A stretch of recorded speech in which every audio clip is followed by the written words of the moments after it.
श्री श्री भक्ति संदर्भ। और एक बात ध्यान देने योग्य ये है कि कर्म फल वास्तव में श्री भगवान आश्रित है। कर्म फल के प्रति किसी जीव का कोई भी अधिकार नहीं है। कर्मण्येवाधिकारस्ते मा फलेषु कदाचन। किंतु दुर्बुद्धि व्यक्ति फल को आत्मसात कर स्वयं भोग करता है, तुच्छ फल की प्राप्ति तथा संसार दुख का भी भोग करता है। किंतु सुबुद्धि व्यक्ति श्री भगवान को समर्पण कर फिर कर्म करता है। इसलिए कर्मों के तुच्छ फल के विपरीत परम शांति एवं संसार बंधन से मुक्ति प्राप्त कर लेता है। इसीलिए भागवत में कहा है कि इस प्रकार अंग और क्रियाओं के सहित भिन्न भिन्न यज्ञों के अनुष्ठान के समय जब अधर्व युगण आहुति देने के लिए हवि हाथ में लेते तो यजमान श्री भरत उस यज्ञ कर्म से होने वाले पुण्य रूप फल को यज्ञ पुरुष भगवान वासुदेव को अर्पण कर देते थे। वस्तुतः वो परब्रह्म ही इंद्र आदि समस्त देवताओं के प्रकाशक, मंत्रों के वास्तविक प्रतिपाद्य तथा उन देवताओं के भी नियामक होने से मुख्य कर्ता और प्रधान देव है। इस प्रकार अपनी भगवत अर्पण बुद्धि रूप कुशलता से हृदय के राग द्वेष आदि मलों का मार्जन करते हुए वे सूर्य आदि सभी यज्ञ भोक्ता देवताओं का श्री भगवान के नेत्र आदि अवयवों के रूप में चिंतन करते थे। श्री श्रीधर स्वामी की टीका के अनुसार उन श्री भरत जी ने जो समस्त यज्ञ प्रवर्तन किए, उन यज्ञों की अंग क्रिया का जिन नेत्र आदि से ध्यान करते उससे जो अपूर्व अर्थात फल पैदा होता, उसमें श्री भगवान वासुदेव की ही भावना करते थे। कहीं ये भी कहा जाता है कि क्रिया जनित फल का ही दूसरा नाम है धर्म। यहाँ प्रश्न ये उठता है कि यदि यज्ञ में देवता अंग स्वरूप हैं और कर्म प्रधान है तो इस सिद्धांत से अपूर्व या फल को कर्तनिष्ठ कर्ता के अधीन मानना संगत होगा।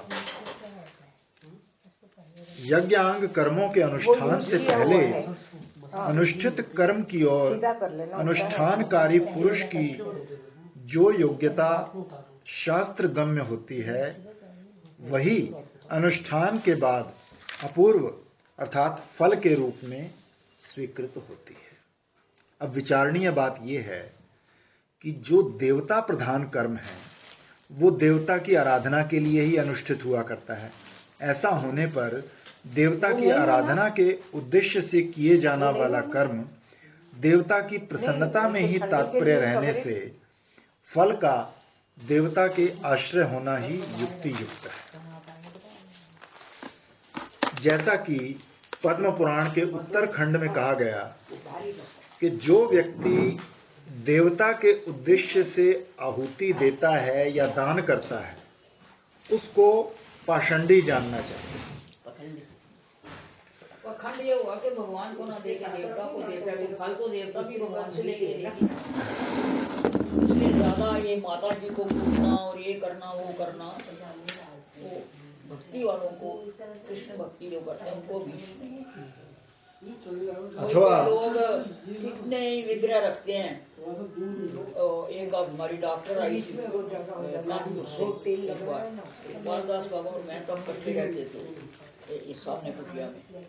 तो वो बोली भक्ति कैसे मिले, तो वो कहने पहले ये सारी बारात है ना तेरी, जो गणेश जी ने, उसका हस्बैंड बड़ा क्रोधी था, तो कभी उसने गणेश जी शिव जी निकाल दूंगा। दुर्गा जी के पास गई तो दुर्गा जी ने मुझे आंखें बचाई थी, फलाने ने मेरा ये किया था इसको। पहले वे सारी बारात जो है ना ये जमुना जी में फेंक के फिर मैं बताऊंगा तुम्हें क्या करना। अथवा जो अपने को कर्म अनुष्ठान में स्वाधीन मानता है वो भी पाषंडी है। पाषंडी शब्द से यहाँ अभिप्राय है कि उस व्यक्ति को वैष्णव मत से भ्रष्ट हुआ मानना चाहिए। वैष्णव हो गया ना। श्री गीता में भी कहा गया है कि जो व्यक्ति दूसरे दूसरे देवताओं के भक्त बनकर श्रद्धा युक्त उनकी आराधना करते हैं, हे अर्जुन, वे मेरी ही आराधना करते हैं, परंतु उनकी आराधना विधि पूर्वक नहीं है। मैं ही सब यज्ञों का भोक्ता, स्वामी या नियामक या फल प्रदाता हूं। जो तत्वता मुझे नहीं जानते वही वैष्णव मार्ग से भ्रष्ट होते हैं, अर्थात मुझे छोड़कर वो अन्य देवी देवताओं की उपासना करते हैं। अतः वास्तव विचार से निखिल वेद मार्ग का पर्यवसान श्री भगवान में ही है। उसी अभिप्राय को लेकर श्री भागवत में श्री अक्रूर जी ने कहा है, हे प्रभु, सभी आपकी उपासना करते हैं।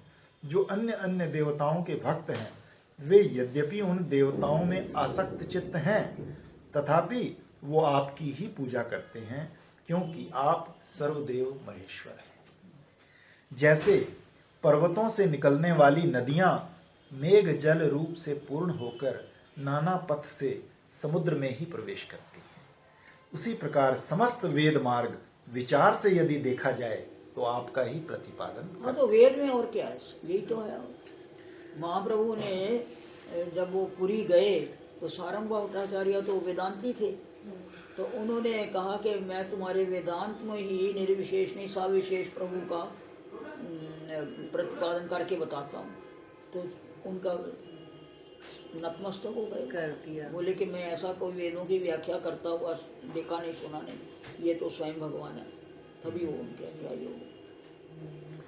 तदनंतर श्री भागवत में दूसरे गद्य में कहा गया है कि इस प्रकार कर्म विशुद्धि द्वारा विशुद्ध अंतःकरण होने पर श्री भरत के हृदय आकाश में प्रकाशित होने वाले ब्रह्म स्वरूप एवं महापुरुषों के लक्षणों से उपलक्षित उन भगवान श्री वासुदेव में दिन दिन वेग पूर्वक बढ़ने वाली उत्कृष्ट भक्ति प्राप्त हो गई, जो श्रीवत्स, कौस्तुभ, वनमाला, चक्र, शंख और गदा आदि से सुशोभित है, तथा श्री नारद आदि निज भक्तों के हृदय में चित्र के समान निश्चल भाव से विराजमान रहते हैं। इस प्रकार श्री भगवान में अर्पित होने से कर्म विशुद्धि द्वारा श्री भरत जी के विशुद्ध अंतःकरण में भक्ति अर्थात श्रद्धा युक्त श्रवण कीर्तन रूपा भक्ति आविर्भूत हो उठी, ऐसा अन्वय करना चाहिए। अब किसमें भक्ति जाग उठी?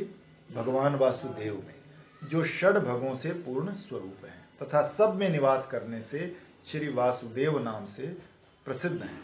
अंतः हृदय में जो आकाश हैं उसमें जो श्री भगवान के आविर्भाव विशेष के शरीर से अर्थात अधिष्ठान स्वरूप से विराजमान है, उस परमात्मा अंतर्यामी स्वरूप में तथा जो निर्विशेष रूप से आविर्भूत होने से चिन्ह मात्र सत्ता ब्रह्म नाम से विख्यात है, उन श्री वासुदेव स्वरूप में उनकी भक्ति आविर्भूत हो उठी। उक्त कर्म अर्पण दो प्रकार का है, भगवत प्रीणन रूप तथा भगवान में कर्म का त्याग या अर्पण। जैसा कि कूर्म पुराण में कहा गया, सनातन ईश्वर श्री भगवान इस कर्म द्वारा संतुष्ट हों, इस बुद्धि से सार्थक व्यक्ति जो कर्म अर्पण करता है वो उत्तम ब्रह्म अर्पण या कर्म अर्पण है, और जो व्यक्ति परमेश्वर में समस्त कर्मों का फल अर्पण करता है वो कर्म फल समर्पण श्रेष्ठ ब्रह्मार्पण है। वो कर्म फल समर्पण श्रेष्ठ ब्रह्मार्पण है। इस कर्म अर्पण में भी तीन निमित्त हैं, कामना सिद्धि, नैष्कर्मण्य तथा भक्ति मात्र। केवल निष्काम भाव से यह संभव नहीं हो सकता, क्योंकि कहा गया है कि प्राणी मात्र जो जो कार्य करता है वो सब कामना की ही चेष्टा है। इन तीन निमित्तों में कामना तथा नैष्कर्म्य में प्रायः कर्म त्याग है। श्री भगवान में प्रीणन या संतोष का आभास मात्र है, क्योंकि कामना तथा नैष्कर्म्य में स्वार्थ पड़ता है, किंतु भगवान में भगवत प्रीणन मात्र ही है, क्योंकि भक्ति का जीवन है भगवत संतोष।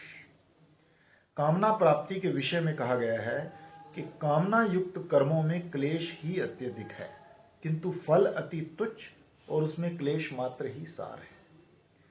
जैसे अंग महाराज ने पुत्र प्राप्ति की कामना से यज्ञ किया हुआ था, किंतु पुत्र हुआ वेण सा, जिससे उन्हें अत्यंत उद्वेग और क्लेश हुआ। अतः सकाम कर्मों में प्रायशः विपरीत फल ही प्राप्त हुआ करता है। उन्होंने तो कहा था सुख और दुख दोनों मिलेंगे। नैष्कर्म्य प्राप्ति के संबंध में कहा गया है कि मनुष्य अनासक्त भाव से श्री भगवान में समर्पण करता हुआ वेदोक्त कर्मों का आचरण कर नैष्कर्म्य रूप सिद्धि को प्राप्त कर सकता है। शास्त्र में कर्म की जो ये फलश्रुति दिखती है वो केवल मात्र कर्म में रुचि उत्पादन के लिए ही है। निष्काम भाव से किए कर्मों को भगवान में अर्पण करने से जैसे भक्ति प्राप्त होती है उसे और कर्म विशुद्ध्या इत्यादि उपरोक्त गद्य में पहले बता चुके हैं। तो श्री भागवत में कहा गया है कि श्री भगवान की संतुष्टि के लिए जो कर्म किया जाता है उसके फल से भक्ति योग समन्वित भागवत ज्ञान प्राप्त होता है। इस प्रकार उपर्युक्त अनुच्छेदों में आरोप सिद्धा भक्ति दिखाई गई। अब संग सिद्धा के उदाहरण में मिश्रा भक्ति को दिखाते हैं कि स्वरूप सिद्धा भक्ति के साथ अनुष्ठित होने से कर्म ज्ञान आदि दूसरे साधनों का भी भक्तित्व दिखाया है। श्री प्रबुद्ध योगेश्वर के वचनों में सर्वत्र अनासक्ति, सर्वभूतों में दया, मैत्री आदि का भागवत धर्मत्व कह आए हैं। कर्म मिश्रा भक्ति 3 प्रकार की है, सकामा, कैवल्य कामा तथा भक्ति कामा। यद्यपि काम एवं कैवल्य ये दोनों केवला भक्ति द्वारा ही प्राप्त किए जा सकते हैं, क्योंकि कहा गया है कि धर्म अर्थ काम मोक्ष इन 4 प्रकार के पुरुषार्थों को प्राप्त करने के लिए जो साधन संपत्ति की बात शास्त्रों में कही गई है उन सब पुरुषार्थों को एकांत भाव से श्री नारायण का आश्रय लेने वाला भक्त उन साधनों को किए बिना ही अनायास प्राप्त कर सकता है। अतः कर्म ज्ञान आदि का फल केवल भक्ति द्वारा ही प्राप्त किया जा सकता है। तथापि उनकी वासना अनुसार यदि कर्म एवं ज्ञान के साधनों में रुचि पैदा हो तो धर्म आदि 4 पुरुषार्थों को प्राप्त करने के लिए कर्म मिश्रा भक्ति का अनुष्ठान हुआ करता है। अतः सकामा भक्ति प्रायः कर्म मिश्रा ही हुआ करती है। सकाम हुई तो तुमने फल कैश कर लिया तो बैंक बैलेंस कहाँ रहा फिर भगवान के लिए। जो वेद विहित हैं वो धर्म है। उन वेदों की आदेश विधि मात्र से जो सिद्ध होता है वही धर्म है, किंतु अनजान कर अनुष्ठित भक्ति अंगों की भांति नहीं। अर्थात भक्ति मार्ग में बोध या जानने की अपेक्षा नहीं है, अनजान कर भी भक्ति के अंग का अनुष्ठान बन जाने पर उसका फल प्राप्त हो जाता है। किंतु वेद विहित धर्म का यदि विधि पूर्वक अनुष्ठान नहीं किया जाता तो उसका फल प्राप्त नहीं हो सकता। इसलिए तो कलयुग में भक्ति की महिमा है ना, कि ना तो इतनी बुद्धि है कि वेदों को समझ सके, ना इतनी शक्ति है कि योग मार्ग का अनुसरण कर सके। तो भक्ति में ना ज्ञान की जरूरत है ना शारीरिक बल की जरूरत है। जो कुछ करना है उसको समर्पण कर दो कि हम तो तुम्हारी प्रेम के लिए कर रहे हैं, बात खत्म हो गई। जब ब्रह्मा जी ने भगवान कर्दम को आज्ञा दी कि आप संतान की उत्पत्ति करो तो उन्होंने 10,000 वर्षों तक सरस्वती नदी के तीर पर तपस्या की। वो एकाग्र चित्त से क्रिया योग भक्ति प्राप्त कर शरणागत जनों के वर प्रदानकारी श्री हरि की आराधना करने लगे। तो कर्दम मुनि को देखकर भगवान श्री हरि के नेत्रों से अश्रुपात होने लगा। इस लक्षण द्वारा जानना चाहिए कि निष्काम होते हुए भी केवल पिता ब्रह्मा के आदेश का गौरव रखने के लिए उनमें कामना का उत्थान हुआ। अन्यथा यदि कर्दम सकाम भक्त होते तो उनको देखकर श्री भगवान के नेत्रों में अश्रु नहीं भर जाते। ऐसा श्री विदुर जी के प्रति सकाम वाले को देख के भगवान क्यों रोएंगे, निष्काम वाले को देख के भगवान भी रोते हैं और भक्त भी रोता है। अब कैवल्य कामा भक्ति की विवेचना करते हैं। ये कैवल्य कामा भक्ति कहीं कर्म ज्ञान मिश्रा होती है और कहीं ज्ञान मिश्रा। ज्ञान शब्द का अर्थ है एकात्म दर्शन, ज्ञानम च कात्म दर्शनम, अर्थात जीवात्मा और परमात्मा का स्वरूपगत अभेद दर्शन। उस ज्ञान के अंग श्रवण मनन आदि तथा सांख्य के अंग वैराग्य योग भक्ति में मिश्रित हो जाते हैं। कर्म ज्ञान मिश्रा कैवल्य कामा को श्री भागवत में इस प्रकार वर्णन किया गया है। श्री कपिल देव ने माता देवहूति से कहा, हे माता जी, जिस प्रकार अग्नि का उत्पत्ति स्थान अरणि अपने से उत्पन्न होने वाली अग्नि से जलकर भस्म हो जाती है, उसी प्रकार निष्काम भाव से किए हुए स्वधर्म पालन द्वारा अंतःकरण शुद्ध होने से बहुत समय तक भगवत कथा सुनने से पुष्ट हुई मेरी तीव्र भक्ति से, तत्व साक्षात्कार कराने वाले ज्ञान से, प्रबल वैराग्य से, व्रत नियम आदि के सहित किए हुए ध्यान अभ्यास से और चित्त की प्रगाढ़ एकाग्रता से पुरुष की अविद्या दिन रात क्षीण होती गई और धीरे धीरे तिरोहित हो जाती है। निमित्त का अर्थ है फल। जो फल का प्रवर्तक नहीं है उसको अनिमित्त कहते हैं। जिस कार्य में अनिमित्त ही हेतु हो उसे अनिमित्त निमित्त कहा जाता है। अतः फलाभिसंधान रहित स्वधर्म में निर्मल चित्त द्वारा और कथा श्रवण पुष्ट तीव्र भक्ति द्वारा माया निवृत्त हो जाती है। ज्ञान से तात्पर्य है तत्वदर्शी शास्त्रोक्त ज्ञान। श्री भगवान के चरण कमलों का अर्चन ही समस्त सिद्धियों का मूल है। इस वचन के अनुसार भक्ति का अंगित्व सिद्ध है, अर्थात ज्ञान कर्म योग आदि भक्ति के अंग हैं। ये बात स्पष्ट सिद्ध होते हुए भी यहाँ भक्ति को कर्म ज्ञान योग के अंग रूप में कह दिया गया है, क्योंकि समस्त साधनों की भक्ति में कर्म ज्ञान योग आदि के साथ साधारण साम्य दृष्टि रहती है। इसी अभिप्राय से ऐसा कहा गया है। अतः कर्म ज्ञान मिश्रा भक्ति के साधकों को मोक्ष फल मात्र की प्राप्ति होती है, प्रेम की प्राप्ति नहीं होती। अब कैवल्य कामा के दूसरे प्रकार ज्ञान मिश्रा भक्ति का वर्णन करते हैं। ये सारा उसमें भी तो आया हुआ है ना, कल भी आया भक्ति था। रसम सिंधु, भक्ति रसम सिंधु में तो उसी में तो लिखा हुआ है ये, है ना। वो भी तो वो रूप गोस्वामी की है। ये सब मिली जुली है। तो ये बहुत सारा चीज भागवत में सही है। हाँ, और उनकी टीका भी तो की है इन्होंने। हाँ।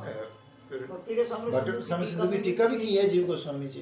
वही मैं कह रही सेम ऐसा। वही बात बार बार करने से ज्यादा ज्ञान अर्जित करना, ज्यादा कर्म करने की जो है संग रहे भक्तों का तो क्षीण हो जाता। ये करो वो पढ़ो वो पढ़ो, मतलब पढ़ने का यही है कि बार बार उसका मनन करने से लगता है कि अब ज्यादा से ज्यादा उनके चरणों का ध्यान करना चाहिए। असली बात तो यही निकलेगी आखिर में देवूती कपिल संवाद में। मुनि को एकांत तथा शुद्ध निर्भय स्थान पर रहकर मेरी भावना में निर्मल अंतःकरण युक्त होकर मेरे साथ अभिन्न रूप से एकमात्र आत्मा का चिंतन करना चाहिए। इस प्रकार कैवल्य कामा भक्ति में ज्ञान मिश्रा का परिचय दिया गया है। अब भक्ति मात्र कामा में कर्म मिश्रा का दृष्टांत देते हैं। भगवान श्री कृष्ण ने उद्धव जी के प्रति कहा, हे उद्धव, मेरी अमृतमयी कथा श्रवण में श्रद्धा, निरंतर मेरा कीर्तन, मेरी पूजा में सर्वतोभाव से निष्ठा, स्तोत्र आदि से मेरी स्तुति करनी चाहिए। आगे फिर कहा है कि मेरे व्यतीत अन्य समस्त कामनाओं का परित्याग, मेरी सेवा के लिए समस्त भोगों और सुखों का त्याग, मेरे उद्देश्य से यज्ञ अनुष्ठान दान हवन जप व्रत तपस्या, इस प्रकार धर्मों के द्वारा आत्मनिवेदनकारी व्यक्ति की मुझ में भक्ति उदय हुआ करती है और उसके लिए और कुछ प्राप्त करने योग्य बाकी नहीं रह जाता। अर्थात मेरे भजन के लिए भजन विरोधी विषयों का परित्याग, भोग के साधन इंद्र चंदन आदि का सेवन एवं सुख अर्थात पुत्र पालन आदि का त्याग, इष्ट अर्थात जो वैदिक कर्म है वो भी मेरे उद्देश्य से करने पर भक्ति के कारण हुआ करते हैं। भागवत धर्मों द्वारा इस प्रकार काय मन वाणी से केवल मात्र श्री भगवान के निमित्त चेष्टा विशिष्ट अनुष्ठित भागवत धर्मों द्वारा आत्मनिवेदनकारी पुरुषों की भगवान में भक्ति उदित हो जाती है। श्री भागवत सभी अंगों का, भक्ति के अंगों का जो इष्ट है वो समर्पण है।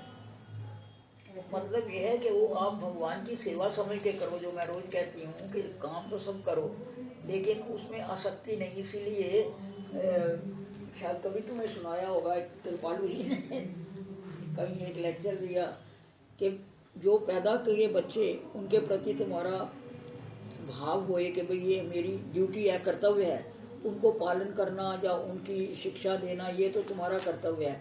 लेकिन जब तुम बेटों के बेटों में आसक्त हो जाओगे तो तुम्हारा कल्याण नहीं हो सकता, फिर वो आसक्ति होगी। और बेटियों का भी कर्तव्य समझ के कि ये मैं पूर्व जन्म के मेरे कर्तव्य हैं, ये मेरे पेट से इन्होंने जन्म लिया, इनका पालन पोषण भगवान के बच्चे समझ के करा। वास्तव में तो बात यही है कि भगवान अंश है और हम सब अंश हैं, तो वो भी अंश है। तो उस निष्काम भाव से उनका भगवान की सेवा समझ के करना, वही सब जो है वही भाव दूसरों के प्रति, फ्रेंड्स के प्रति, असिस्टेंटों के प्रति, आगंतुक अतिथियों के प्रति सब। तो फिर संसार कहाँ है?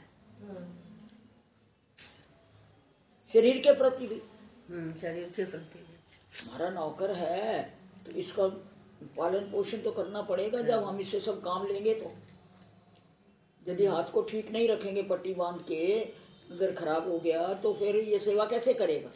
तो ये नौकर है ना हमारा। मतलब इतना ही है कि ये नौकर बना रहे, मालिक न बन जाए, बस इतना ही फर्क है।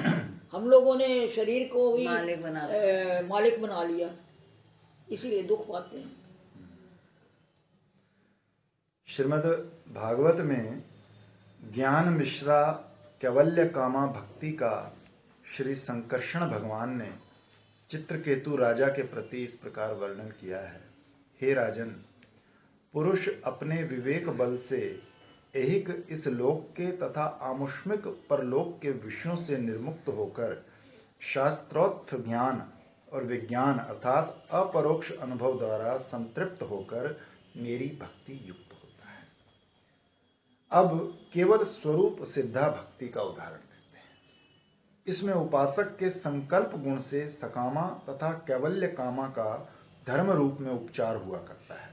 अर्थात केवल स्वरूप सिद्धा जो भक्ति है वो सकामा या कैवल्य कामा नहीं होती, किंतु उपासक के हृदय में अन्य कामना रहने के कारण उसे सकामा कहा जाता है, और मोक्ष कामना रहने से उसे स्वरूप सिद्धा भक्ति को कैवल्य कामा नाम से पुकारा जाता है। सकामा भक्ति दो प्रकार की, तामसी तथा राजसी। तामसी भक्ति का लक्षण भगवान कपिल देव ने इस प्रकार कहा है।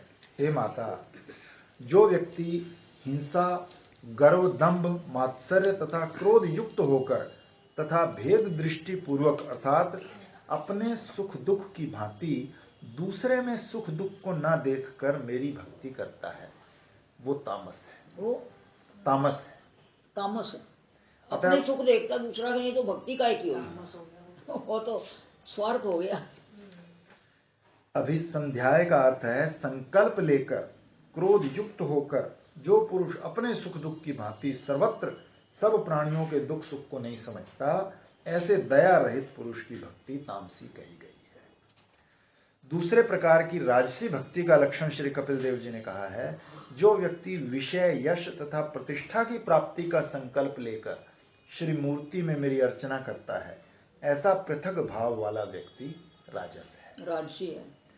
पृथक भाव शब्द का अर्थ है कि जिसके हृदय में मुझे छोड़कर अन्य विषयों की स्पृहा है, मेरे में चित्त का आवेश नहीं है, अतः वो राजस है और उसकी भक्ति राजसी है।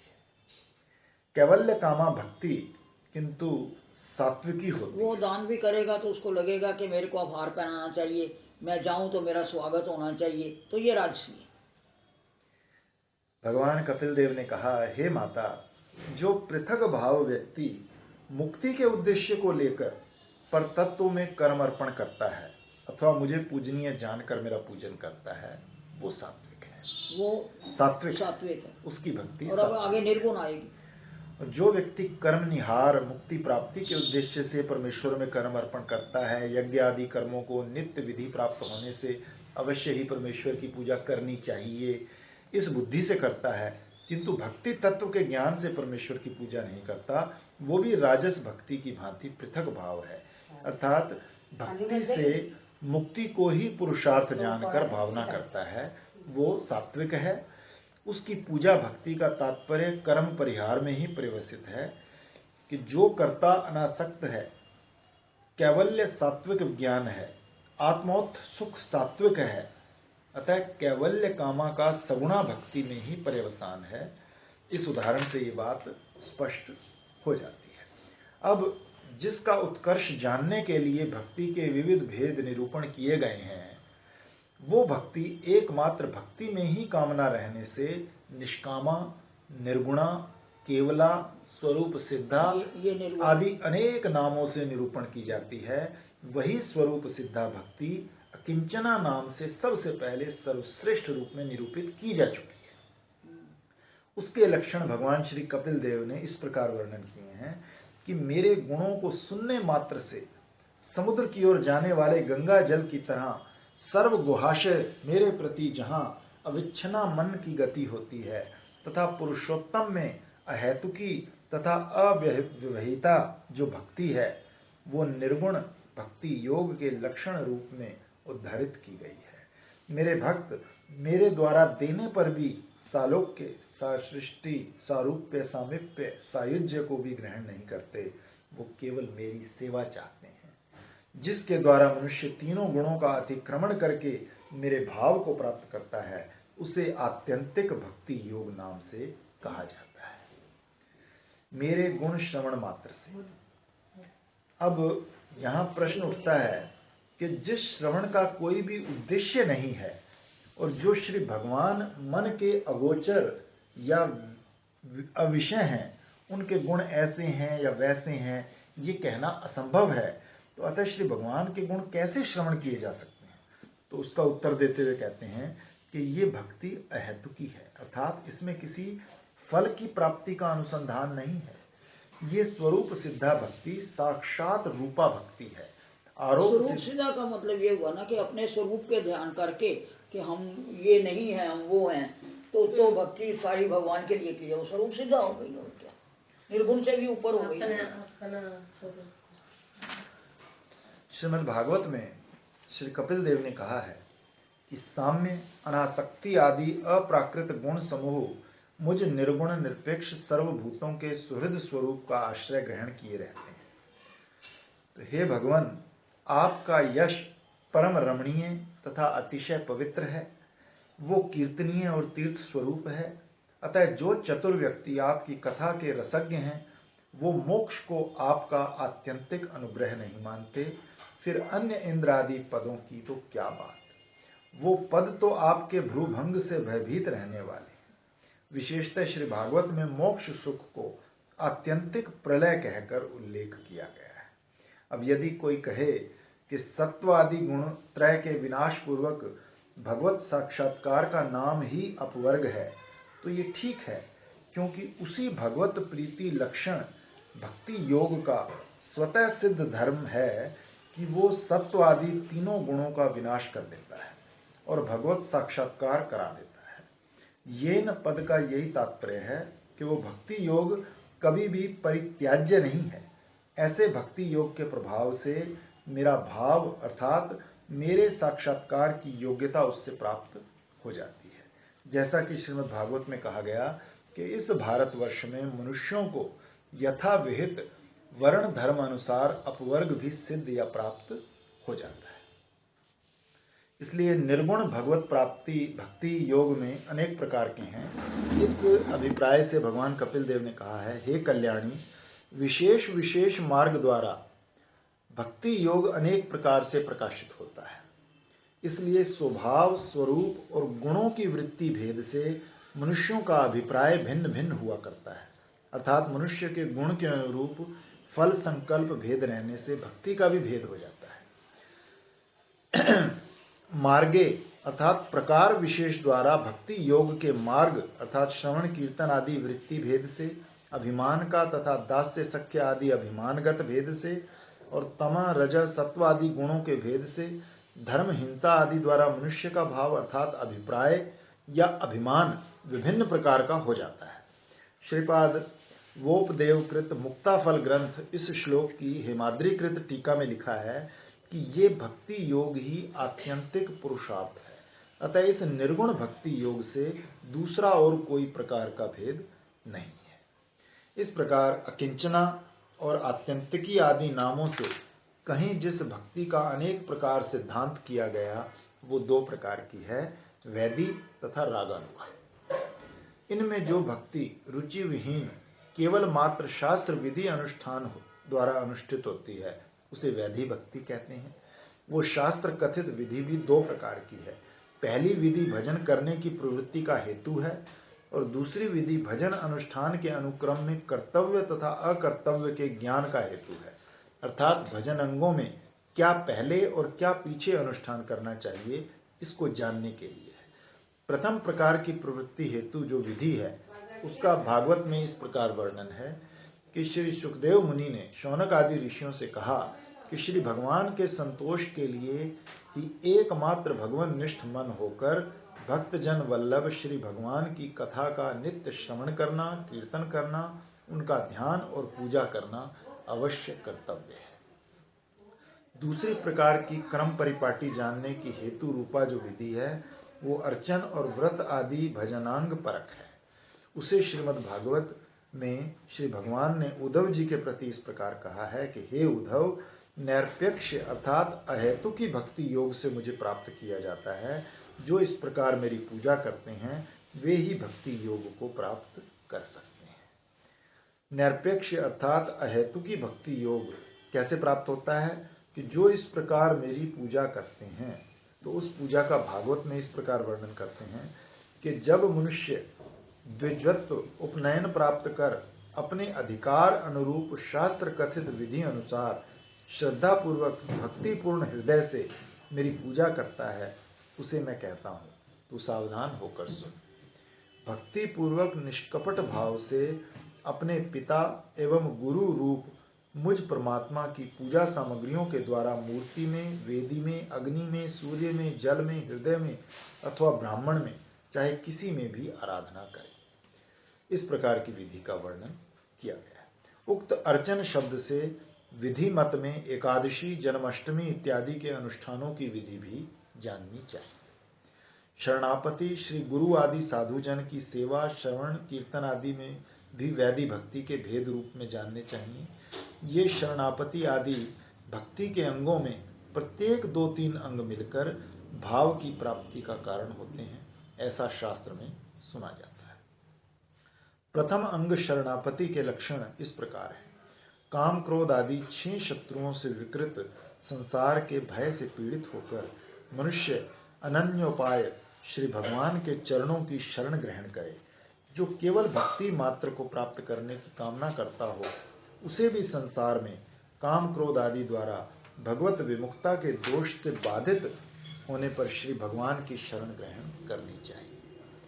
अनन्य गतित्व 2 प्रकार का है। एक तो श्री हरि को छोड़कर दूसरे आश्रय के अभाव कथन द्वारा, और दूसरा अतिशय ज्ञान के अभाव द्वारा, अर्थात श्री हरि ही एकमात्र आश्रय तत्व हैं, बाकी सभी आश्रित तत्व हैं। ये न जानकर अन्य देवताओं का आश्रय लेने के बाद शास्त्र ज्ञान से अथवा महापुरुषों के उपदेश से उन देवताओं का परित्याग करके श्री हरि का आश्रय ग्रहण करना। इस पहले प्रकार का श्रीमद् भागवत में श्री देवकी जी ने श्री कृष्ण की स्तुति करते हुए कहा है कि हे आदिदेव, मरण धर्मी मनुष्य मृत्यु रूप काले सर्प के भय से भीत होकर सर्वत्र भागता हुआ भी कहीं निर्भयता को प्राप्त नहीं करता, क्योंकि ब्रह्मलोक पर्यंत समस्त लोक ही काल के वशीभूत हैं।